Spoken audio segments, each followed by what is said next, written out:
வணக்கம். இந்திய நேரப்படி காலை 8:30 மணி செய்திகள்.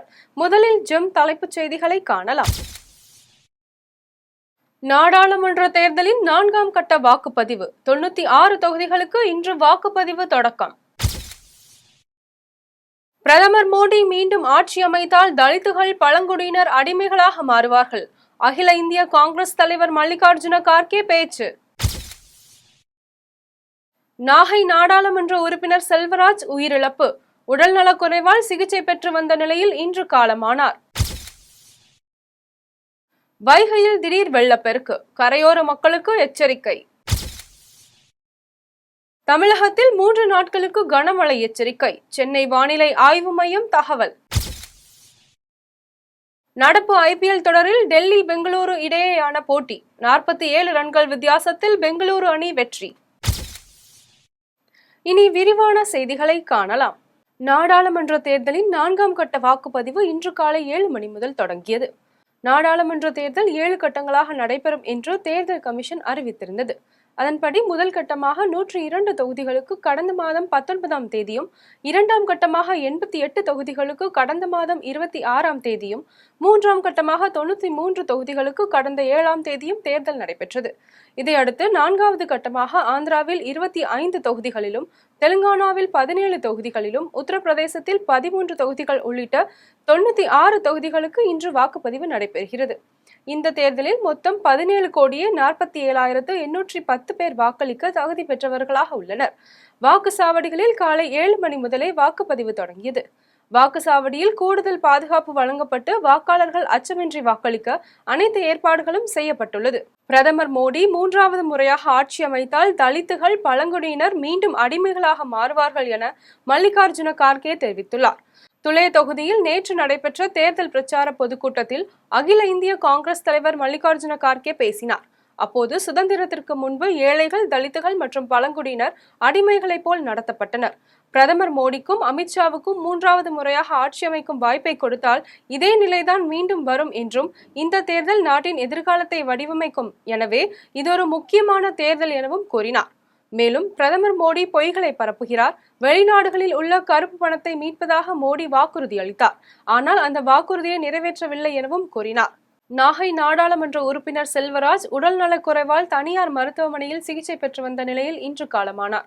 திருவாரூர் மாவட்டம் சித்தமல்லியை சேர்ந்த நாகை இந்திய கம்யூனிஸ்ட் நாடாளுமன்ற உறுப்பினர் செல்வராஜ் சிறுநீரக மாற்று அறுவை சிகிச்சை செய்து பல ஆண்டுகளாக சிகிச்சையில் இருந்து வந்தார். பின்னர் கடந்த ஜனவரி மாதம் மூச்சு திணறல் காரணமாக திருவாரூர் அரசு மருத்துவமனையில் சிகிச்சை பெற்று வந்தார். இதனையடுத்து நுரையீரல் தொற்று காரணமாக சென்னை மியாட் மருத்துவமனையில் சிகிச்சைக்காக அனுமதிக்கப்பட்டிருந்தார். இந்நிலையில் சிகிச்சை பலனின்றி இன்று நள்ளிரவு 1 மணி அளவில் செல்வராஜ் உயிரிழந்தார். IPL கிரிக்கெட்டில் நேற்று நடைபெற்ற ஆட்டத்தில் டெல்லி அணியை 47 ரன்கள் வித்தியாசத்தில் வீழ்த்தி பெங்களூரு அணி வெற்றி பெற்றது. IPL கிரிக்கெட்டில் நேற்று நடைபெற்ற ஆட்டத்தில் அக்சர் பட்டேல் தலைமையிலான டெல்லி அணியும், டியூ பிளெசிஸ் தலைமையிலான பெங்களூரு அணியும் மோதியது. இதில் டாஸ் வென்ற டெல்லி அணி முதலில் பந்து வீச்சை தேர்வு செய்தது. அதன்படி முதலில் பேட்டிங் செய்த பெங்களூரு அணி 20 ஓவர்களில் 9 விக்கெட்டுகளை இழந்து 187 ரன்கள் அடித்தது.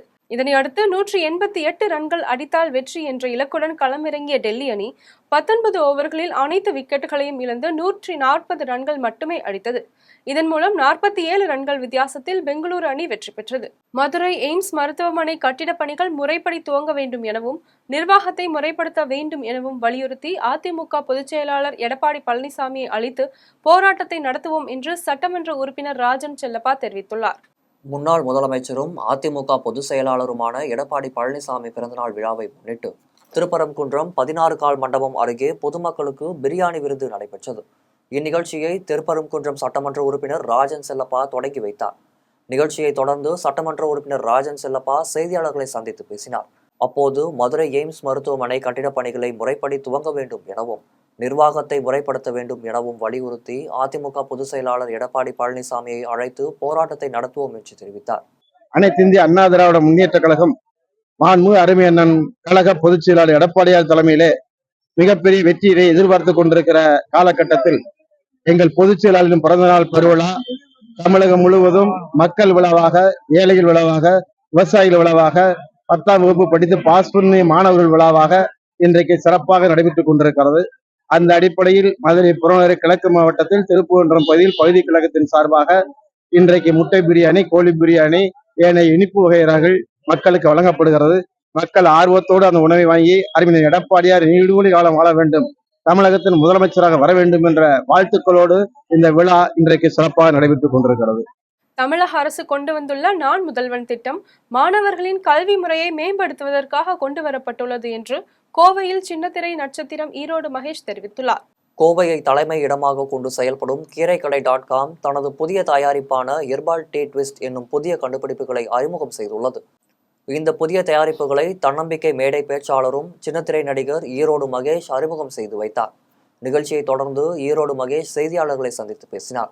அப்போது தமிழக அரசு கொண்டு வந்துள்ள நான் முதல்வன் திட்டம் மாணவர்களிடையே மிகவும் வரவேற்பை பெற்றுள்ளதாகவும் தெரிவித்தார். மேலும் பொதுத் தேர்வுகளில் தோல்வியுற்ற மாணவர்கள் தற்கொலை செய்து கொள்வது குறித்த கேள்விக்கு பதிலளித்த மகேஷ், தற்கொலை செய்து கொள்ளும் அளவிற்கு தேர்வு முடிவுகள் ஒரு தீர்வாகாது எனவும், வாழ்க்கையை தீர்மானிப்பது உங்கள் பொதுத் தேர்வு இல்லை என்பதை மாணவர்கள் புரிந்து கொள்ள வேண்டும் எனவும் அவர் கேட்டுக்கொண்டார்.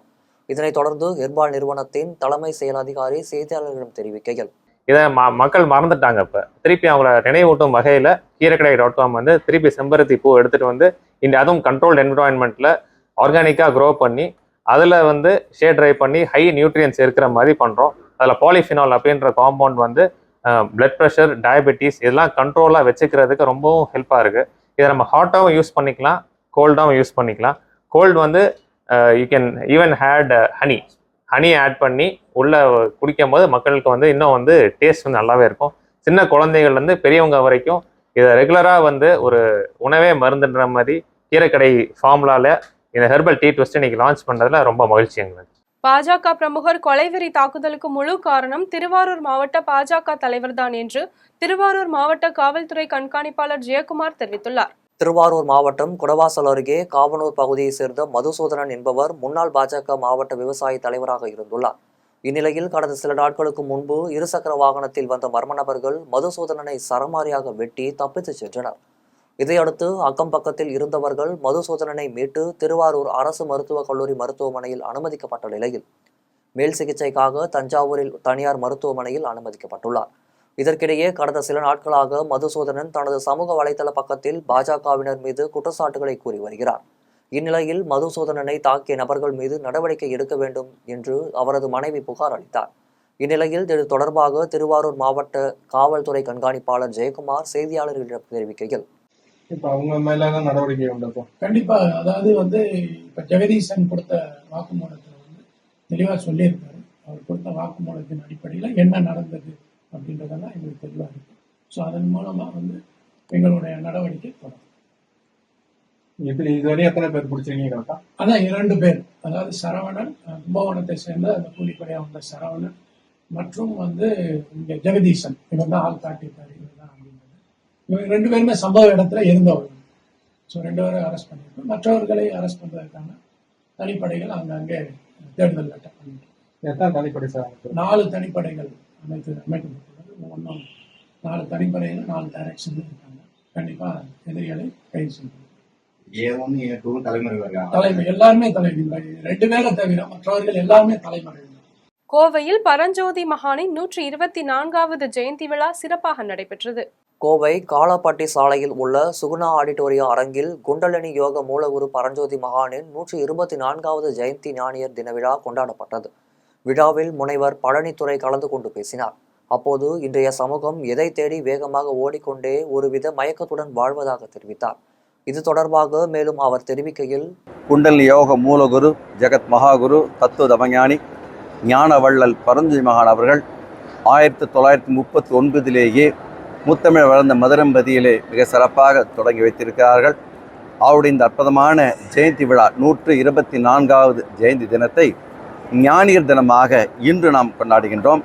அவர் பிறந்தது 1900 மே திங்கள் 2ஆம் தேதி கன்சாபுரம் என்ற ஊரிலே ராமநாதபுரம் மாவட்டத்தில் கன்சாபுரம் என்ற சிறிய கிராமத்தில் பிறந்த அவர் இன்று அவருடைய ஜெயந்தியை இந்த நாளில், அது இந்த அற்புதமான இந்த நாள் இன்று சங்கர ஜெயந்தியும் கூட, ஆதிசங்கர ஜெயந்தி இன்று, அதே போன்று உலக அன்னையர் தினமும் இன்று, மேலும் இன்று உலக செவிலியர் தினம். இத்தனை சிறப்புகள் வாய்ந்த இந்த தினத்தில்தான் ஞானியர் தினமாக அவரது அற்புதமான நிகழ்ச்சி இங்கே சுகுணா ஆடிட்டோரியத்தில் மிக சிறப்பாக கொண்டாடி கொண்டிருக்கின்றோம். ராமேஸ்வரம் தீவு பகுதியை குளிர வைத்த கனமழையால் தீவு பகுதி மக்கள் மகிழ்ச்சி அடைந்தனர். தமிழகம் முழுவதும் சுட்டெரிக்கும் வெயில் மக்களை வாட்டி வதைத்து வந்த நிலையில் ஒரு சில மாவட்டங்களில் ஆங்காங்கே மழை பெய்து வந்தது. இந்நிலையில் ராமநாதபுரம் மாவட்டம் ராமேஸ்வரம் தீவு பகுதியில் 2 நாட்களாக தொடர்ச்சியாக மழை பெய்து வருகிறது. இதனால் ராமேஸ்வரம் தீவு பகுதி மக்கள் சுட்டெரிக்கும் வெயிலில் வாடி வந்த நிலையில் கனமழை பெய்ததால் ராமேஸ்வரம் தீவு பகுதி குளிர்ந்தது. இதனால் தீவு பகுதி பொதுமக்கள் மகிழ்ச்சி அடைந்தனர். பள்ளிகளுக்கு கோடை விடுமுறை மற்றும் வார இறுதி தினத்தை முன்னிட்டு திருச்செந்தூர் அருள்மிகு சுப்பிரமணிய சுவாமி கோவிலில் ஏராளமான பக்தர்கள் சுவாமி தரிசனம் செய்தனர். பள்ளி கோடை விடுமுறை மற்றும் வார இறுதி தினத்தை முன்னிட்டு முருகப்பெருமானின் அறுபடை வீடுகளில் 2ஆம் படை வீடான திருச்செந்தூர் சுப்பிரமணிய சுவாமி திருக்கோவிலில் பொதுமக்கள் குவித்தனர். திருச்செந்தூர் கோவிலில் முருகருக்கு விஸ்வரூப தீபாராதனையும் உதய மார்த்தாண்ட அபிஷேகமும் நடைபெற்றது. தமிழகத்தின் பல்வேறு பகுதிகளில் இருந்து வந்த ஏராளமான பக்தர்கள் அதிகாலையில் இருந்தே கடலில் புனித நீராடி சுவாமி தரிசனம் செய்தனர். மேலும் ஆயிரக்கணக்கான வாகனங்களில் பக்தர்கள் வந்திருந்ததால் திருச்செந்தூர் நகர் பகுதி முழுவதும் கடுமையான போக்குவரத்து நெரிசல் ஏற்பட்டது. பிளாரன்ஸ் நைட்டிங்கேலின் பிறந்த நாளை முன்னிட்டு பவானி அரசு மருத்துவமனையில் பணிபுரியும் செவிலியர்கள் கையில் மெழுகுவர்த்தி ஏந்தி மௌன அஞ்சலி செலுத்தி உறுதிமொழி எடுத்துக்கொண்டனர். சர்வதேச செவிலியர் தினம் மற்றும் பிளாரன்ஸ் நைட்டிங்கேல் பிறந்த தினத்தை நினைவு கூறும் வகையில் ஈரோடு மாவட்டம் பவானி அரசு மருத்துவமனையில் பணிபுரியும் 50க்கும் மேற்பட்ட செவிலியர்கள் மருத்துவமனை அரங்கத்தில் வைக்கப்பட்டுள்ள பிளாரன்ஸ் நைட்டிங்கின் படத்தின் முன்பு மெழுகுவர்த்தியை ஏந்தியவாறு செவிலியர்கள் உறுதிமொழியை ஏற்றுக்கொண்டனர்.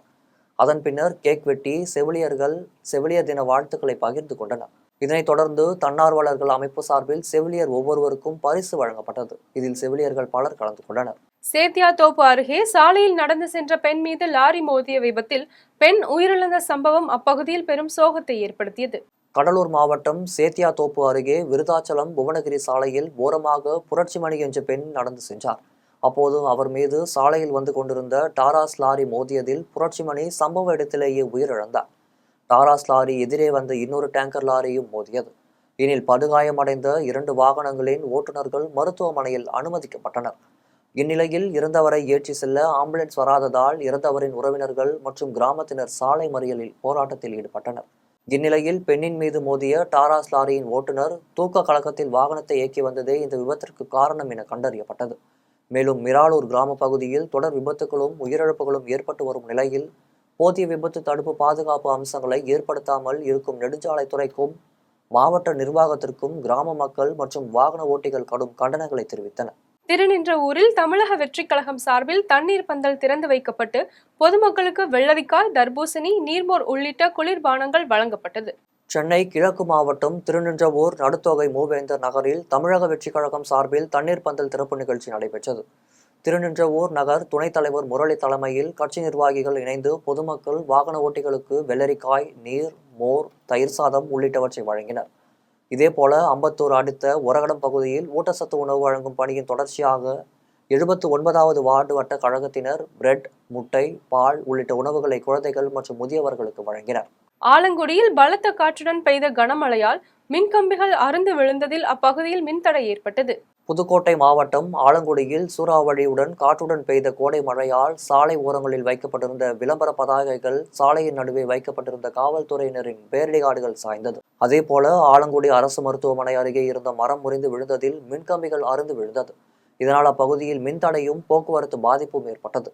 சாலையில் விழுந்த மரக்கிளைகளை அப்புறப்படுத்தும் பணியில் மின்துறை ஊழியர்களும் பொதுமக்களும் ஈடுபட்டனர். இதேபோல புதுக்கோட்டை நகர பகுதிகளிலும் லேசான மழை பெய்ததால் பொதுமக்கள் மகிழ்ச்சி அடைந்தனர்.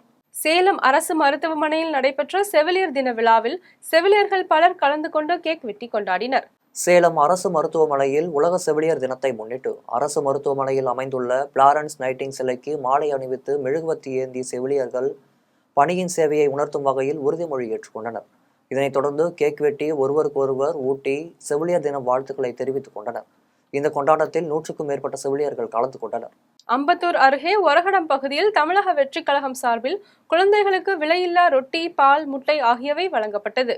அம்பத்தூர் அடுத்த ஒரகடம் பகுதியில் சென்னை கிழக்கு மாவட்ட தமிழக வெற்றிக் கழகம் சார்பில் குழந்தைகளுக்கு விலையில்லா ரொட்டி, பால், முட்டை வழங்கும் நிகழ்ச்சி நடைபெற்றது. இந்த நிகழ்ச்சியில் சென்னை கிழக்கு மாவட்ட தலைவர் பாலமுருகன் கலந்து கொண்டு 100 குழந்தைகளுக்கு ரொட்டி, பால், முட்டை போன்றவற்றை வழங்கினார். இதனைத் தொடர்ந்து குழந்தைகள் பயன்பெறும் வகையில் ரொட்டி, பால், முட்டை போன்றவற்றை வாரந்தோறும் வழங்குவதாகவும் இதன் மூலம் அவர்களது ஆரோக்கியத்தை மேம்படுத்துவதற்கான வாய்ப்பை உருவாக்கப்பட்டுள்ளது எனவும் தெரிவித்தார். உலக செவிலியர் தினத்தை முன்னிட்டு கோவை அரசு மருத்துவமனையில் செவிலியர்கள் உறுதிமொழி ஏற்றுக்கொண்டு செவிலியர் தினத்தை நடனமாடி கொண்டாடினர். செவிலியர்களின் முன்னோடியாக திகழ்ந்த பிளாரன்ஸ் நைட்டிங்கில் பிறந்த நாளான மே 12ஆம் தேதி ஒவ்வொரு வருடமும் செவிலியர் தினமாக கொண்டாடப்பட்டு வருகிறது. அதன்படி இந்த வருடம் செவிலியர் தினம் அனைத்து மருத்துவமனைகளிலும் கொண்டாடப்பட்டு வருகிறது. அதன் ஒரு பகுதியாக கோவை அரசு மருத்துவக் கல்லூரி மருத்துவமனையில் செவிலியர் தின விழா கொண்டாடப்பட்டது. விழாவில் செவிலியர்கள் அனைவரும் ஒன்றிணைந்து மெழுகுவர்த்தி ஏந்தி செவிலியர் பணியை சிறப்பாக ஆற்றுவோம் என உறுதிமொழி ஏற்றுக்கொண்டனர். இதனைத் தொடர்ந்து செவிலியர்கள் மற்றும் மருத்துவர்கள் ஒன்றாக சினிமா பாடல்களுக்கு உற்சாகமாக நடனமாடி செவிலியர்கள் தினத்தை கொண்டாடினர். விழாவில் கோவை அரசு மருத்துவக் கல்லூரி மருத்துவமனை முதல்வர் நிர்மலா கலந்து கொண்டு செவிலியர் தின வாழ்த்துக்களை தெரிவித்துக் கொண்டு செவிலியர்களுடன் இணைந்து நடனமாடி மகிழ்ந்தார். வந்தவாசி நகரம் பழைய பேருந்து நிலையம் அருகே தமிழக வெற்றிக் கழகம் சார்பில் நீர்மோர் பந்தல் திறப்பு நிகழ்ச்சி ஒன்றிய தலைவர் சங்கர் தலைமையில் நடைபெற்றது. திருவண்ணாமலை மாவட்டம் வந்தவாசி நகர பழைய பேருந்து நிலையம் அருகே தமிழக வெற்றிக் கழகம் சார்பில் நீர்மோர் பந்தல் சிறப்பு நிகழ்ச்சி ஒன்றிய தலைவர் சங்கர் தலைமையில் நடைபெற்றது. நிகழ்ச்சிக்கு வந்தவாசி ஒன்றிய இளைஞரணி செயலாளர் வி சுமன், ஒன்றிய செயலாளர் ஜே திருமலை ஆகியோர் முன்னிலை வகித்தனர். நிகழ்ச்சியில் வடக்கு மாவட்ட தமிழக வெற்றிக் கழக ஒருங்கிணைப்பாளரும் எம் உதயகுமார் சிறப்பு அழைப்பாளராக கலந்து கொண்டு நீர் மோர் பந்தலை திறந்து வைத்தார். அதன் பின்னர் பொதுமக்களுக்கு தர்பூசணி, நீர்மோர், வெள்ளரிக்காய், நுங்கு, இளநீர், வாழைப்பழங்கள் உள்ளிட்ட குளிர்பானங்கள் வழங்கப்பட்டது. இதேபோல் வந்தவாசி அடுத்த ஏரமலூரில் தமிழக வெற்றிக் கழகம் சார்பில் நீர்மோர் பந்தல் திறப்பு நிகழ்ச்சி நடைபெற்றது. மத்திய சென்னை மாவட்டம் அண்ணா நகர் மேற்கு பகுதி 101வது வட்டம் தலைமை சார்பாக 2 இடங்களில் நீர்மோர் பந்தல் திறப்பு விழா நிகழ்ச்சி நடைபெற்றது. மத்திய சென்னை மாவட்டம் அண்ணா நகர் மேற்கு பகுதியில் பழைய அமரன் ஸ்டோர் அருகே 101வது வட்ட தலைவர் அமரன், தாவூத், ஹரி, செல்வா, ராம் ஆகியோர் தலைமையில் நீர்மோர் பந்தல் திறந்து வைக்கப்பட்டது. இதேபோல மண்டபம் சாலை கீழ்ப்பாக்கத்தில் 101வது வட்ட செயலாளர் பரசுராமன் மற்றும் வட்ட நிர்வாகிகள் தலைமையில் அண்ணா நகர் மேற்கு பகுதி தலைவர் ஜே பிரபு முன்னிலையில் நீர்மோர் பந்தல் சிறப்பு விழா நடைபெற்றது. விழாவில் சிறப்பு விருந்தினராக தாவேகா மத்திய சென்னை மாவட்ட தலைவர் பூக்கடை குமார் கலந்து கொண்டு தண்ணீர் பந்தலை திறந்து வைத்தார். அதன் பின்னர் பொதுமக்களுக்கு தர்பூசணி, வெள்ளரி பிஞ்சு, இளநீர் மற்றும் குளிர்பானங்கள் நிறைந்த பால், சர்பத் மற்றும் மோர் ஆகியவற்றை வழங்கப்பட்டது. நிகழ்ச்சியில் மாவட்ட நிர்வாகிகள் கிருஷ்ணமூர்த்தி, ரவிக்குமார் உட்பட பலர் கலந்து கொண்டனர். சென்னை வியாசர்பாடி குமரன் நகர் பகுதியில் கஞ்சா போதை ஆசாமிகளின் அட்டகாசம் அதிகரித்து வருவதாக கூறி சென்னை MKP நகர் காவல் நிலையத்தை திடீரென பெண்கள் முற்றுகையிட்டதால் பரபரப்பு நிலவியது. வடசென்னை MKP நகர் காவல் நிலையத்தில் 20க்கும் மேற்பட்ட பெண்கள் புகார் அளித்தனர். அதில் சென்னை வியாசர்பாடி குமரன் நகர் பகுதியில் தொடர்ச்சியாக கஞ்சா போதை ஆசாமிகள் அட்டகாசம் அதிகரித்து வருவதாகவும், இரவு நேரங்களில் முகமுடி அணிந்து வரும் இருசக்கர வாகன ஓட்டிகள் வீட்டின் மேல் கூரையில் கற்களை வீசுவதாகவும், இதனால் அப்பகுதியில் நிம்மதியாக தூங்க முடியவில்லை எனவும், சிறுவர்கள் முதல் பெரியவர்கள் வரை இரவு முழுவதும் விழித்திருப்பதாகவும் குற்றம் சாட்டினார். மேலும் வடசென்னை கஞ்சா சென்னையாக மாறி வருவதாகவும், காவல்துறையினர் எந்த ஒரு நடவடிக்கையும் எடுக்கவில்லை என்றும் பெண்கள் குற்றம் சாட்டினர். மேலும் இது தொடர்பாக உயரதிகாரிகள் நடவடிக்கை எடுக்க வேண்டும் என பெண்கள் வலியுறுத்தினர். ஊருக்கு பிரச்சனை வருதுன்னு 2 பேர் பக்கமும் நாங்க ரிமாண்ட் பண்ண சொன்னோம். ஆனா ஒரு பக்கம் தானே ரிமாண்ட் பண்ணாங்க. ஆனா இன்னொரு பக்கம் ரிமாண்ட் பண்ணவே இல்லையே. என்ன பிரச்சனை, அதை தீர விசாரிக்கணும்ல. அதுக்கு தானே நம்ம கவர்மெண்ட் இருக்கு. இப்ப நாங்க எதுக்காக இங்க வந்திருக்கோம்னா, நாங்க 2-3 வாட்டி இந்த ஸ்டேஷனுக்கு வந்ததுனால இந்த இடத்துக்கு நாங்க வந்திருக்கோம். எங்களுக்கு சரியான நடவடிக்கை எடுக்கணும். இப்ப ஸ்டேஷன் மூலியமா எடுக்கணும். அது உங்களால முடியுன்றதுனால உங்களை நாடி வந்திருக்கோம். அதுதான் எங்களால முடிஞ்சு. இவருக்கும் போன் பண்ணி நாங்க புகார் கொடுத்திருக்கோம். லெட்டர் மூலியமாவும் நாங்க வந்து கம்ப்ளைண்ட் கொடுத்திருக்கோம். இல்ல வரல.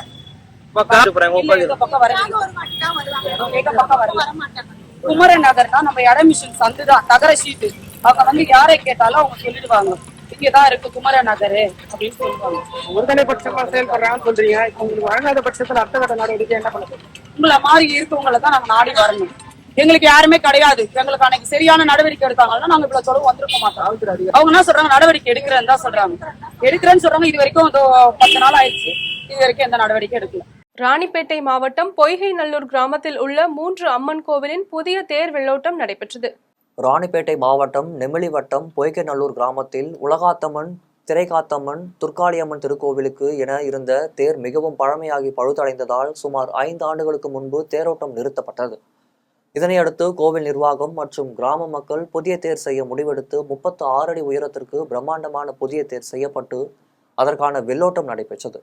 பல ஆண்டுகளுக்கு பின் கிராமத்தில் தேரோட்டம் நடைபெறுவதால் சிறுவர்கள் முதல் பெரியவர்கள் வரை அனைவரும் ஒன்று திரண்டு கோவிந்தா கோவிந்தா என கோஷமிட்டு மகிழ்ச்சியுடன் தேரை வடம்பிடித்து இழுத்து கிராமம் முழுவதும் வலம் வந்தனர். புதிய தேர் வெள்ளோட்டம் என்பதால் வருவாய்த்துறை, காவல்துறை, மின்சாரத்துறை, தீயணைப்பு துறையினர் பாதுகாப்பை உறுதி செய்யும் வகையில் தீவிர கண்காணிப்பில் ஈடுபட்டிருந்தனர். கீழ்பெண்ணாத்தூர் அடுத்த பூதமங்கலத்தில் அமைந்துள்ள திரௌபதி அம்மன் திருக்கோவிலில் துரியோதனன் படுகளம் நிகழ்ச்சி சிறப்பாக நடைபெற்றது. திருவண்ணாமலை மாவட்டம் கீழ்பெண்ணாத்தூர் அடுத்த பூதமங்கலம் கிராமத்தில் அமைந்துள்ள திரௌபதி அம்மன் திருக்கோவில் மகாபாரத அக்னி வசந்த விழாவில் துரியோதனின் படுகளம் நிகழ்ச்சி வெகு விமர்சையாக நடைபெற்றது.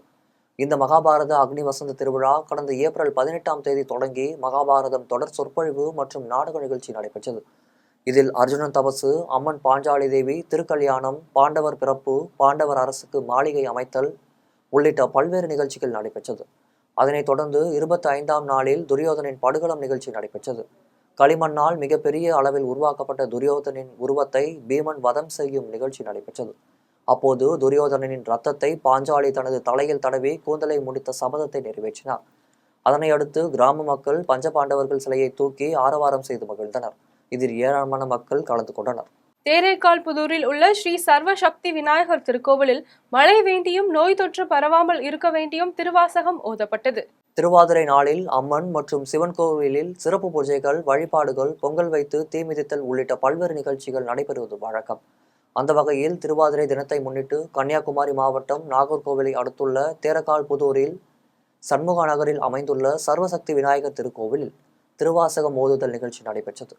கன்னியாகுமரியில் குகந்தேஸ்வரன் திருக்கோவிலில் பூசாரி சிவகுரு முருகன் தலைமையில் நடைபெற்ற நிகழ்ச்சியில் 100க்கும் மேற்பட்ட பெண்கள் கலந்து கொண்டு திருவாசகம் ஓதினர். இந்த பூஜையில் அக்னியின் தாக்கம் குறைந்து மழை வேண்டியும் நோய் தொற்று பரவாமல் இருக்கவும் வேண்டியும் திருவாசகம் ஓதப்பட்டது. மீண்டும் ஜெம் தலைப்புச் செய்திகள். நாடாளுமன்ற தேர்தலின் 4ஆம் கட்ட வாக்குப்பதிவு. 96 தொகுதிகளுக்கு இன்று வாக்குப்பதிவு தொடக்கம். பிரதமர் மோடி மீண்டும் ஆட்சி அமைத்தால் தலித்துகள், பழங்குடியினர் அடிமைகளாக மாறுவார்கள். அகில இந்திய காங்கிரஸ் தலைவர் மல்லிகார்ஜுன கார்கே பேச்சு. நாகை நாடாளுமன்ற உறுப்பினர் செல்வராஜ் உயிரிழப்பு. உடல்நலக்குறைவால் சிகிச்சை பெற்று வந்த நிலையில் இன்று காலமானார்.